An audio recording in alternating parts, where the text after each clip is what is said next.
भन्छन् नि गन्तव्य नै महत्त्वपूर्ण हुन्छ। तर जब हामी मनासलु सर्किटको यात्रा गऱ्यौँ हामीले महसुस गऱ्यौँ गन्तव्य त केवल एक सम्झना मात्र हो। वास्तवमा यात्रा नै साँचो अर्थ राख्दछ।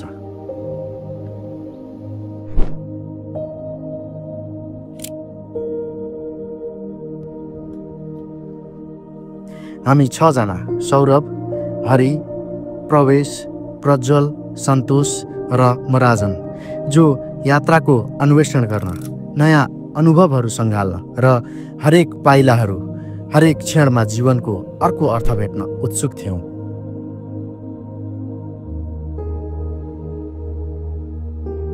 यही उत्सुकता र यही प्यासले यो यात्रा सम्भव बनायो।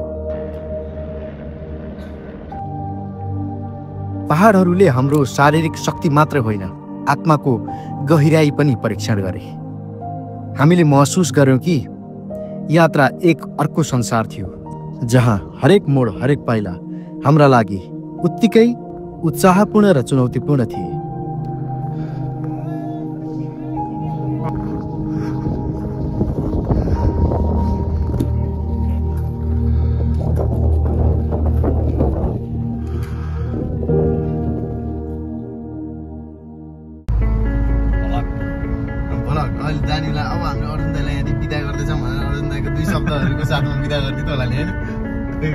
उहाँ चाहिँ हाम्रो अर्जुन दाई। आज हामीले अर्जुन दाईले लिएर जाँदै हुनुहुन्छ फुरी। ल हामीसम्म अब अर्को यात्री उहाँलाई के भनिन्छ हाम्रो ट्रेकभरि? मलाई चाहिँ हाम्रो ट्रेकभरि मित्र नामले भन्न सकिन्छ। मित्र उहाँ ती परवेश भट्टराई आइपुगेको छ। उसलाई चाहिँ हामीले अब यो भ्लगभरि के भनेर चिनिन्छ? भइसक्नु भएको छ। मेकानिक जी आउनुभयो। मेकानिक सन्तोष गिरी एके सन्तराम थारूजी। अब यो ब्लगभरि उसलाई सन्तराम थारू भनेर चिनिन्छ। 5:53 भएछ। बल्ल हामी हिँड्दैछौँ। राजनीतिलाई प्रसाद भनिन्छ है फेरि। मलाई कस्तो अनुहार प्रसाद जस्तो लाग्छ के मलाई फेरि।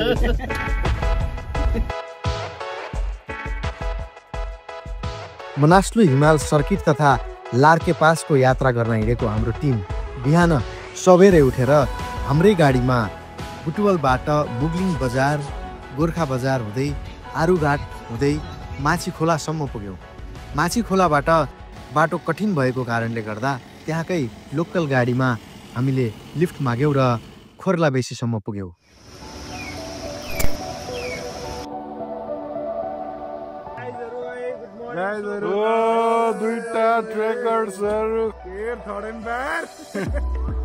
भोलिपल्ट बिहान उठेर हाम्रो पैदल यात्रा सुरु गर्ने सङ्कल्प गर्यौँ। पहिलो दिनको ट्रेकमा हामी खोर्ला बेसीदेखि चुम्नुब्री गाउँपालिकाको सदरमुकाम फिल्मसम्म पुगेर त्यही बास बस्ने लक्ष्य बोकेका थियौँ। बाटोभरि झरनाहरू, हरियाली जङ्गल र प्राकृतिक मधुर धुनहरूले हामीलाई स्वागत गरे।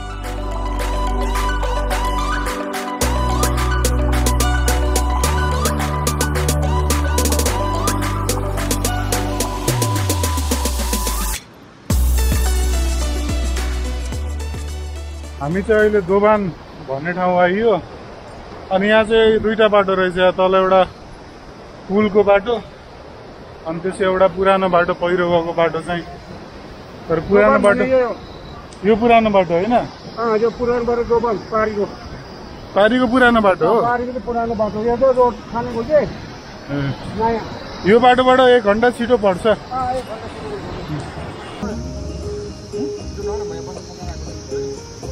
बाटोमा जुत्ता गयो अनि यो मोजा लगाएर, जुत्ता गएन, जुत्ताको सोल गयो, मोजा लगाएर जेहोस् एकछिन माथिसम्म काम चलाउ भएछ। साथीहरू सब पत्ता होइन? यहाँको मान्छेले दाइ यो ठाउँ कुन कति लाग्छ भन्छ नि। त्यो मान्छेले 1 घन्टा भन्छ भने होइन, पत्याउने होइन। वान इक्वल्स टु 4 आवर हो क्या। यो भनेको नयाँ थ्योरी हेर साथी, यो फुलेल थ्योरी भन्छ हो। मैले भन्ने अन्त अब हामी चाहिँ यहाँदेखि खानासाना खाएर अब हामी फिल्म जानु लाग्यो। फिल्म होइन, खाना कति पर्दो रहेछ त्यहाँ? खाना 300 रुपियाँ। 300 रुपियाँको खाना, सादा खाना, अन्डा खाना, अन्डा खाना एकदम मिठो। अनि घिउको छुट्टै 100 रुपियाँ छ। 4:30 5:30 बाटोमा पनि आधी घन्टा रेस्ट गरेर 6 बजेसम्म। यात्राको पहिलो दिन बिहान 8 बजेदेखि बेलुका 6 बजेसम्म निरन्तर बिचमा थकाइ मार्दै खाना खाँदै यात्रा गर्दै गर्दा हामी त्यो दिन 21 किलोमिटरको यात्रा गरेछौँ।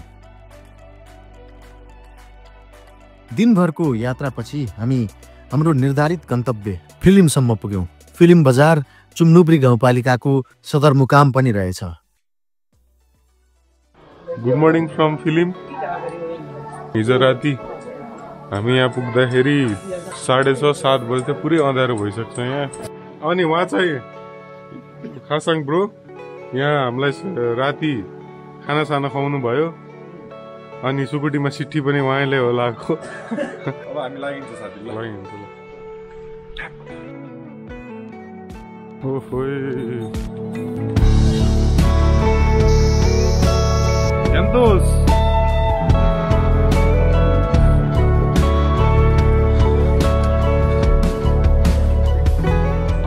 फिल्मदेखि हामी हिँडेपछि यहाँ चाहिँ कस्तो रहेछ भन्दा एभ्री हाफ एन आवरमा एउटा स्टप रहेछ।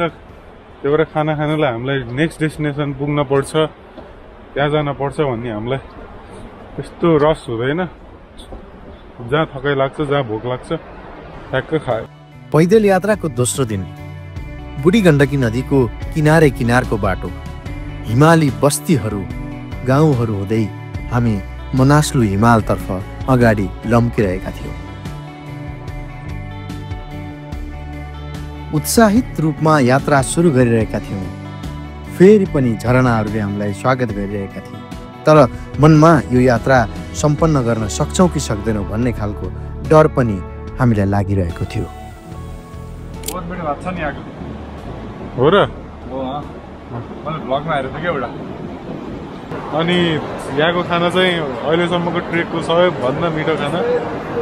मिठो खाना खाइयो साथीहरु।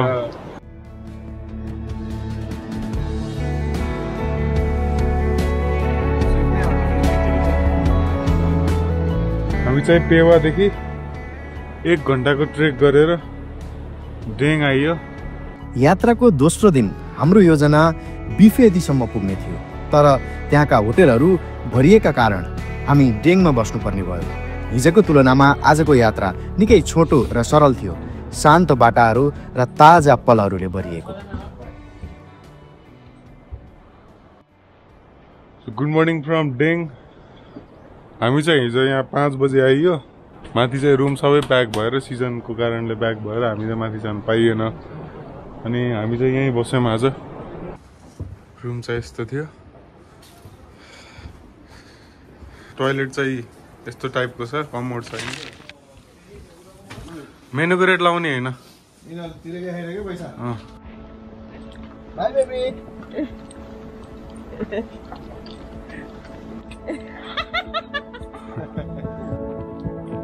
आज हामी बिहानै उठेर डेङबाट नामरुङसम्म यात्रा गर्ने क्रममा छौँ। यात्रा अगाडि बढाउँदै गर्दा समुद्री सतहदेखिको हाम्रो उचाइ बढ्दै गयो। हिमालहरूले हामीलाई बोलाइ चाहिँ लाग्यो र स्थानहरू परिवर्तन हुन थाले।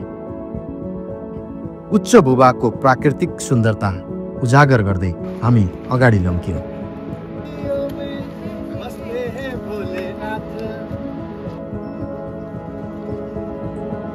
बिफेदीमा हामी 9:20 पुगेको थियौँ। त्यहाँ चाहिँ आधी घन्टा घाम ताप्यौँ, चिया खाइयो। अनि अहिले चाहिँ हामी 9:45 बिफेददेखि अगाडि लागेको। अब हामी हाम्रो नेक्स्ट स्टेसन लन्च खाने घापमा।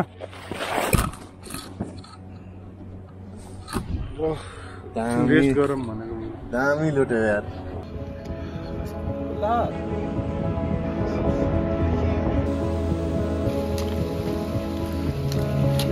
ओए ओए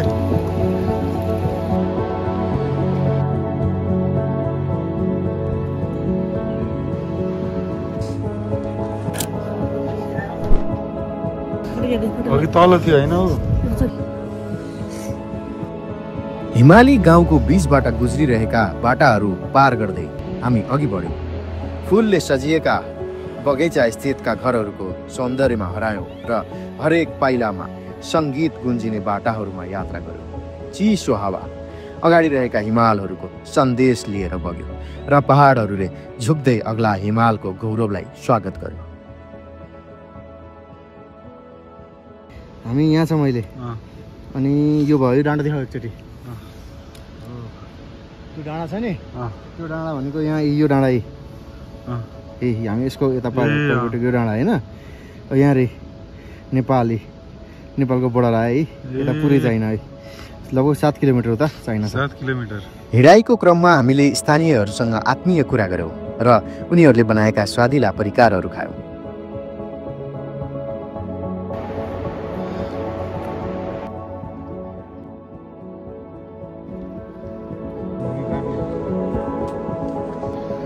अहिले चाहिँ हामी नामरुङ 6 बजे ठ्याक्क पुग्यौँ।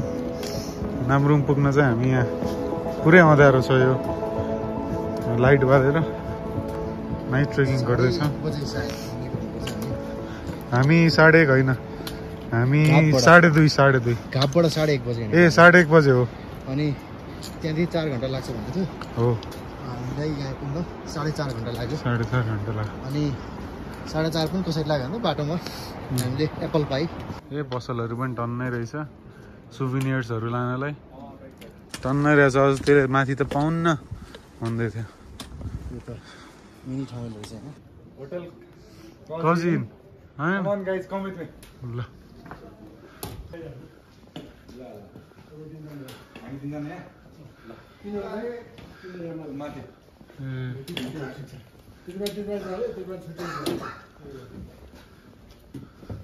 राम्रो कुरा यहाँ सिंगल बेड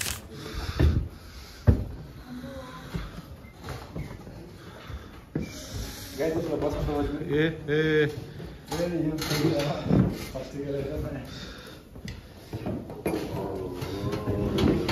यस्तो दामी व्यवस्था रहेछ त्यहाँ। यहाँ अहिले 7 बजिरहेछ। यहाँ नै यति जाडो छ भनेपछि अब यहाँभन्दा माथि भोलि त हामी 35 सयमा पुग्नु छ। 35 सयमा कति जाडो होला। पर्सि हामीलाई पुग्नु छ 44 सय। त्यहाँ झन् के हुन्छ होला जाडो अल्ट्रा जाडो हुन्छ होला त्यहाँ। त्यही सोचिरहेको छु मैले।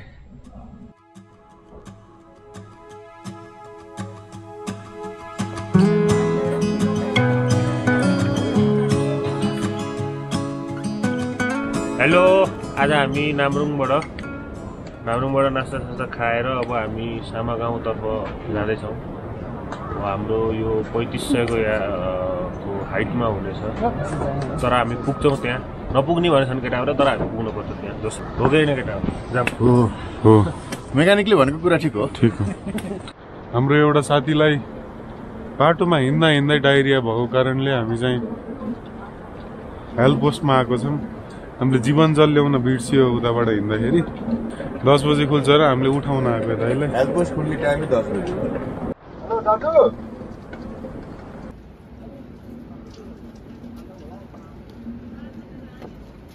पाण्डे डक्टर हो कि इन्जिनियर हो? को पाण्डे।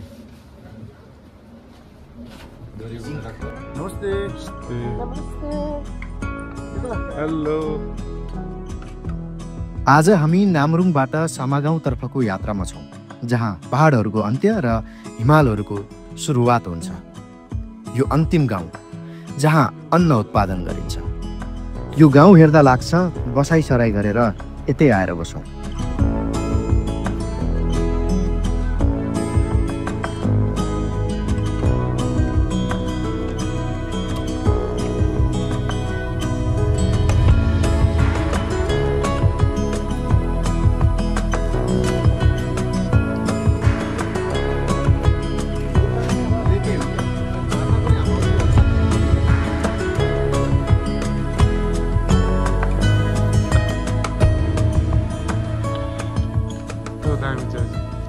स्याला 2 घन्टा रहेछ। ल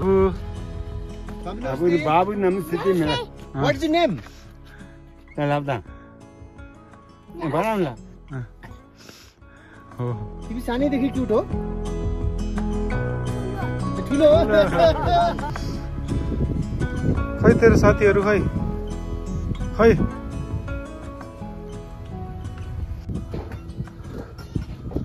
कस्तो दामी गाउँ हो त रमाइलो छ क्या ठाउँ यो ढोकाबाट हो क्या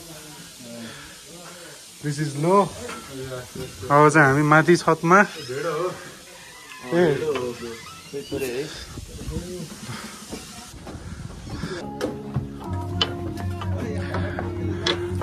यस्तो तान न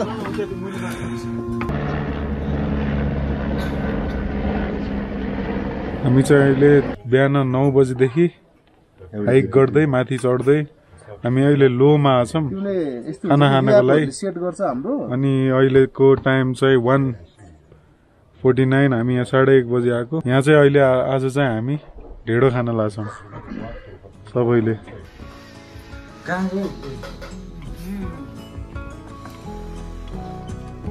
जस्तो हुन्छ ब्लिसकै आनन्द हुन्छ नि हामीलाई त्यस्तै खाना त्यस्तै भयो खाना पनि त्यस्तै खाना कति पर्यो 500 रुपियाँ तल हामीले 600 मा खाँदा तलको मिठो पनि थिएन यहाँ पनि कुमारी बहिनी छ के भन्छौ ठिक हो ठिक हो तर शाखा रहित रहनु हो नि त पैसा त पाइयो नि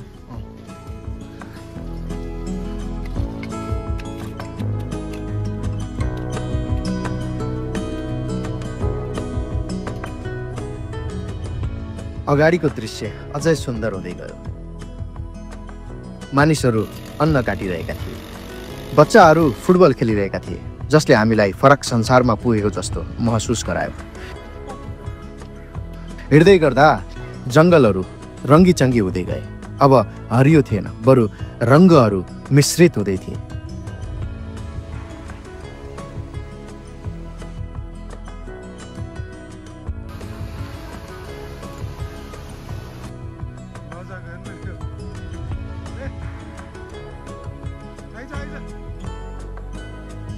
हिँड्दै गर्दा त्यो दिन हामी सामागाउँ पुग्न सकेनौँ किनकि हाम्रो यात्राको आनन्दमा हामी यति रमाइरहेका थियौँ कि गन्तव्यको तनावलाई हामीले पन्छायौँ 3500 मिटरको एलिभेसन स्याला भन्ने गाउँमा सिंगल बेड छन् दुईटा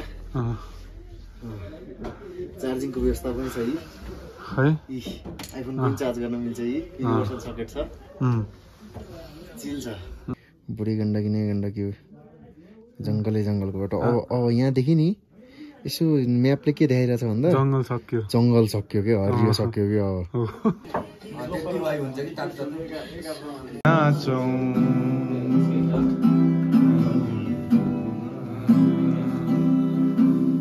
जुनकिरी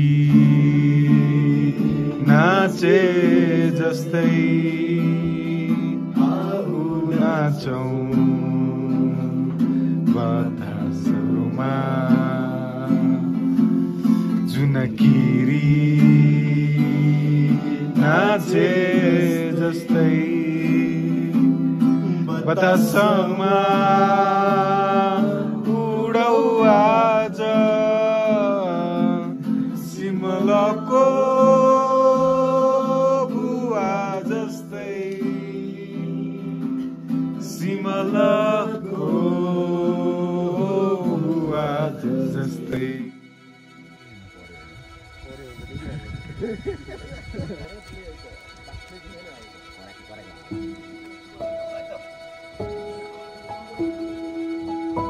के भयो त हिजोको बसाइ कस्तो रह्यो सामागाउँ पुग्न नसके पनि हामी एक अझ सुन्दर स्थान स्याला गाउँमा बस्ने निर्णय गर्यौँ जुन हिमालहरूले घेरिएको थियो र 360 डिग्री हिमालहरूको मनमोहक दृश्यले घेरिएको थियो हामी चाहिँ बिहान उठेर सनराइज हेर्न आएको सन चाहिँ बादलले छेकेर चाहिँ त्यस्तो राम्रोसँग देखेन यहाँ चाहिँ पुरै 360 भ्यू छ हिमालको यो ठाउँमा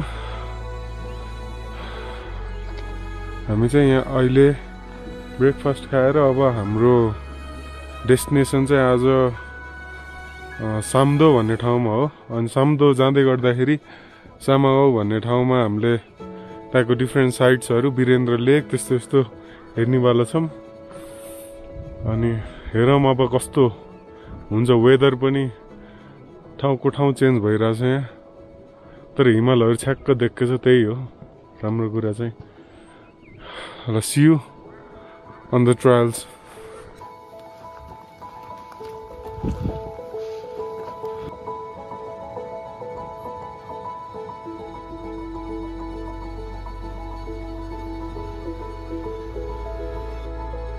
स्यालाबाट सामागाउँसम्मको यात्रा केवल 45 मिनेटको थियो।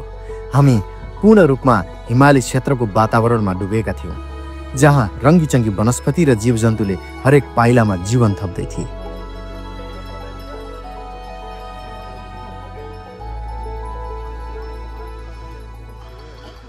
कहिलेदेखि यो कफी हो यहाँ? यो 4 महिना जति भयो। 4 महिना 3 महिना पनि भइसक्यो। 3 महिना नि भएछ नि। मेसिनै राखेर सजिलो। मेसिन अलि बजेट पुगेन त्यहाँ। एल्टिट्युडमा आएर कफी खानको मजै छुट्टै छ। मजै छुट्टै छ हो। छुट्टै मजा आउँछ बेग्लै।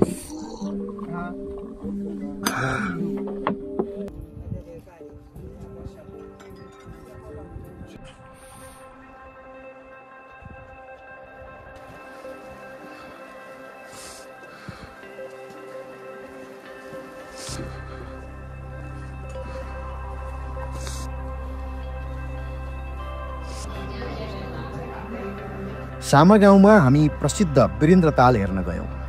त्यहाँ जाँदै गर्दा हामीले 300 वर्ष पुराना सङ्ग्रहालयहरू र तिब्बती मन्दिरहरू देख्यौँ, जसले इतिहास र संस्कृतिका कथा बोकेका थिए।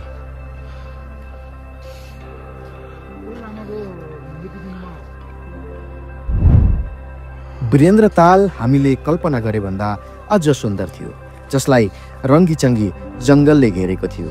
यसको बीचमा एक विशाल हिमाल उभिएको थियो, जसको काखबाट बग्ने पानीले वीरेन्द्र ताल बनाएको थियो। ताल र हिमालको यो सङ्गमले प्रकृतिको सुन्दरताको अनौठो दृश्य प्रस्तुत गर्यो, जसले हरेकलाई मन्त्रमुग्ध बनाउँछ। यो चाहिँ ग्लेसियर लेक हो। यो हिमालबाट चाहिँ तपाईँको हिउँ पग्लिएर अनि पानी झरिरहेछ है। यहाँ हामीले देख्न सक्छौँ पानी झरिरहेछ। यसरी पग्लिँदै पानी झर्दै गरिरहेछ अनि यो तालमा पानी जम्मा भइरहेछ। अनि यो तालको पानी चाहिँ यतादेखि उता खोला बनेर बगिरहेछ र बुढी गण्डकी नदीको फर्मेसन भइरहेछ है। ताल हेर्न चाहिँ यो साँझको बेलामा कति धेरै मान्छेहरू आएको रहेछ। त्यहाँ हामी झन्डै 1 घन्टा ताललाई हेरिराख्यौँ, यसको सुन्दरतामा हराउँदै। तर समय हाम्रो पक्षमा थिएन। सूर्य अस्ताउन थालिसकेको थियो र साम्दोतर्फको यात्रा अगाडि बढाउनु पर्ने थियो। वीरेन्द्र तालबाट साम्दोसम्मको बाटो 3 घन्टाको थियो, त्यसैले हामी छिटो हिँड्न थाल्यौँ।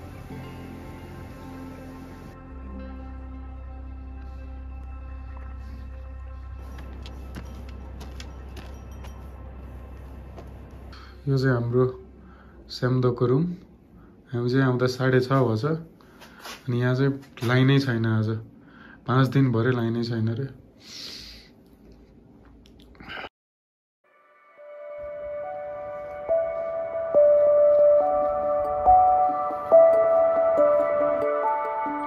Good morning from Samdo. हामी चाहिँ हिजो राति यहाँ 6:30 बजे आइयो अनि आज चाहिँ हामी धर्मशालासम्म पुग्ने हो। अनि धर्मशाला पुगेर हामी पर्सि बिहान 3 बजे चाहिँ पास हानेर हामी भीमताम पुग्ने हो। आज चाहिँ हामी छिटोभन्दा छिटो धर्मशाला पुग्नुपर्छ। अनि यहाँ चाहिँ एकदम जाडो छ, घाम नलाग्ने ठाउँ रहेछ यो चाहिँ। उता पछाडि फेरि पुरै घाम लाग्छ।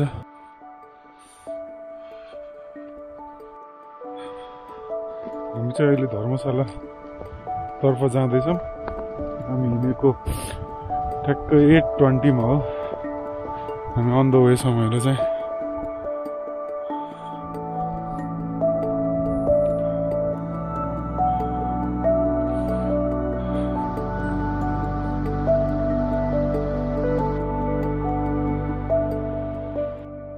यो हिमाली क्षेत्रको सुरुवात थियो, जहाँको दृश्य पूर्ण रूपमा परिवर्तित भइसकेको थियो।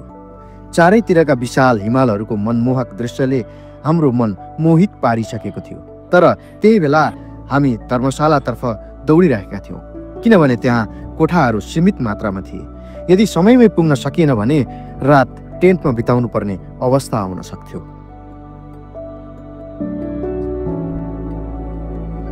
यो चाहिँ धर्मशाला आउनुभन्दा अगाडिको उकालो बबाल ठाडो छ। यो त भर्खर चाहिँ डेन्जर उकालो चढेर आइयो। एक सासमा आइनु भन्नु डेन्जर उकालो चढ्यो साथी। यस म चाहिँ यो उकालो एक सासमा चढेँ। एक सासमै चढ्यो। हामी चाहिँ बिहान 8:30 बजी हिँडेर अहिले हामी चाहिँ यहाँ धर्मशालामा आछौँ। यहाँको भ्यू चाहिँ यो पुरै हिमालको बिचमा हो सबै। हामी होटेल जाम्बाला भन्नेमा स्टे गरे। होटेल त छैन, एउटा ट्युब जस्तो घर छ अनि त्यसमा चाहिँ एभ्री रुममा 6 जना बस्ने। हामी 6 जना नै छौँ। टाइम अटाउनै पर्यो।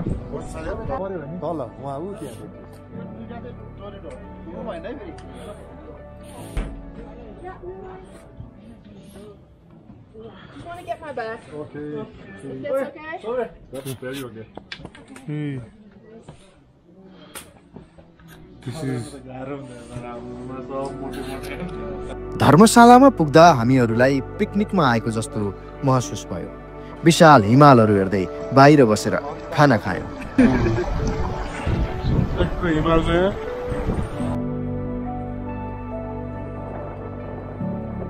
केही समय उचाइमा अभ्यस्त हुनुपर्ने थियो, त्यही कारणले गर्दा अलिकति हिँडुल पनि गरियो।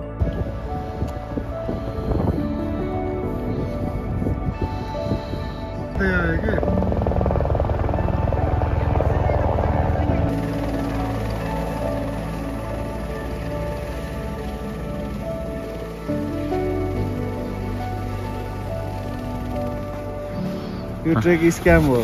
3 बजे कसैले उठाउँछ, 3 बजे उठेर धर्मशालाबाट हामी कहाँ जाँदैछौँ? लार्के पास गर्दैछौँ। अब खतम भयो कामै।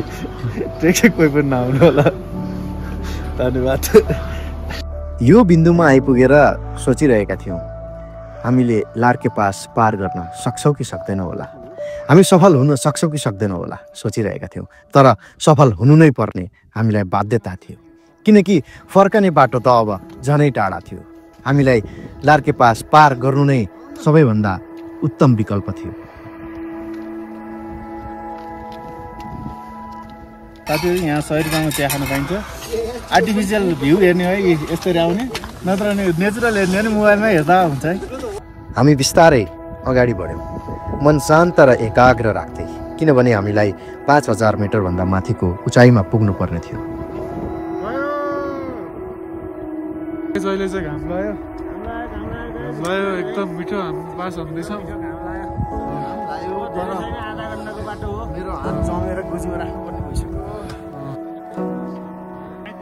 यहाँको संसार बिल्कुलै फरक थियो, अत्यन्तै सुन्दर तर त्यत्तिकै जोखिमपूर्ण पनि।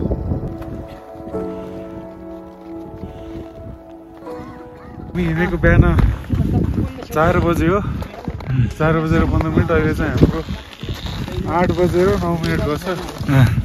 5000 को एलिभेसन छौँ। अब आइसक्यो। अब हामी अब एउटा जाडो मात्रै हो। अनि पुरै रुगाले पुरै गइसक्यो, बोल्नै मिलेको छैन। त्यो त के नर्मल हो। नाक पनि गइसक्यो। नाक त फिलै भएको छैन। फाइनली हामी लडीबडी गर्दै यहाँ लार्के पाससम्म आउन लाग्छौँ। अझै पुग्के छैन, अझै हाफ एन आवर भन्छ। अहिले आफ्नो दम बढ्यो भन्दा दम बढेको अवस्था छ यति बेला। हामी अहिले 51 को हाइटमा पुगिसकेका छौँ। 51 को एलिभेसन गेन गर्दै गर्दा निकै दम बढिरहेको अवस्था छ। सास फेर्न धौधौ भइरहेको छ भने बोल्न एकदम कठिनै भइरहेको छ। म बोल्नै सकिरहेको छैन यति बेला।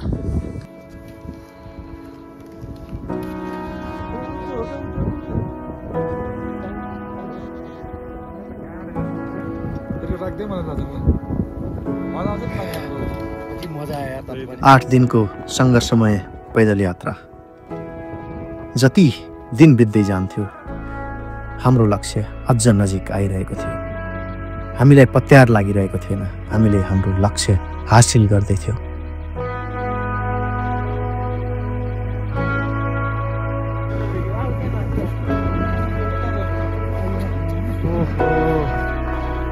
Congratulations. Come on, Saurabh.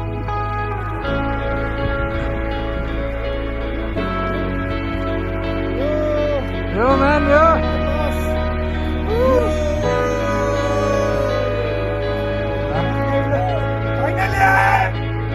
Larke pass नेपालको सबैभन्दा लामो पास। हामी जस्तै सो दिन हामीसँगै गएका 200 भन्दा बढी मानिस सो लक्ष्य पछ्याइरहेका थिए र प्राप्त गर्दै थिए। हामी जस्तै रमाइरहेका थिए। सबैजना रमाइलोको माहौल थियो।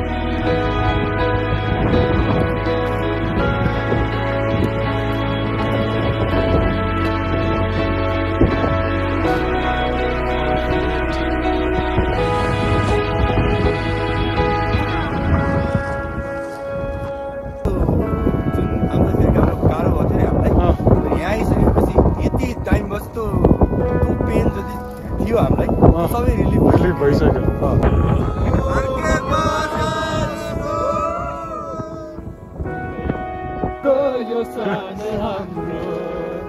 रातो र चन्द्र सूर्य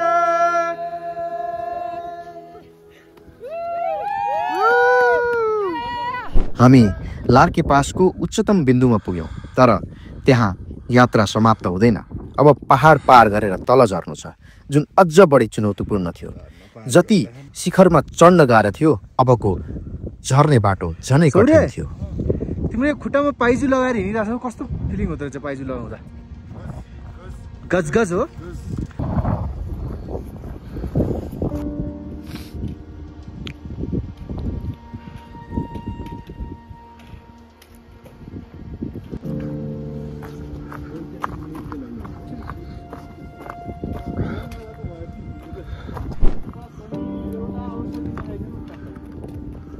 ओह्रालो बाटोमा चिप्लो हिउँ हामीलाई झर्न निकै जोखिमपूर्ण लागिरहेको थियो र हिउँ सकिएपछि झनै गुर्किएर जाने खालका ससाना ढुङ्गाहरूको बाटो, त्यो ठाडो ओह्रालो बाटोमा हामी बल्ल तल्ल झरिरहेका थियौँ।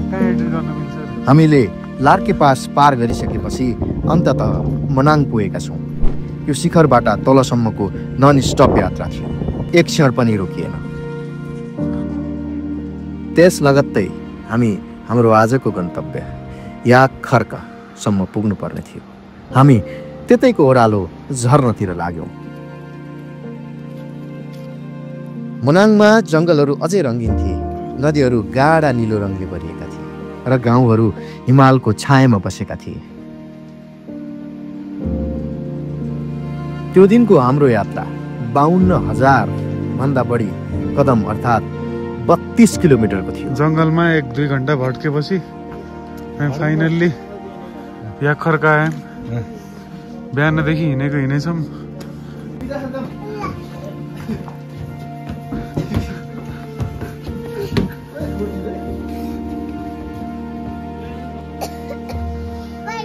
By by.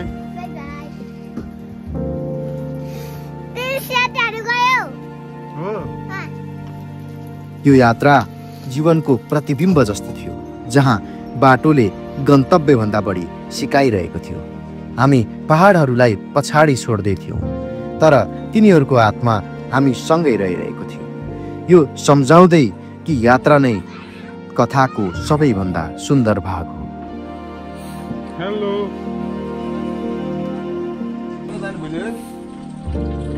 पहाडहरूले हामीलाई विनम्र बनाए, वनहरूले हामीलाई अङ्गालो हाले र नदीहरूले शाश्वत कथाहरू फुसफुसाइरहेका थिए। हाम्रो यात्राको अन्त्य हुँदै थियो। हामी बुझिरहेका थियौँ यो केवल गन्तव्यको कुरा थिएन, यो त यात्राभरिका पलहरू थिए।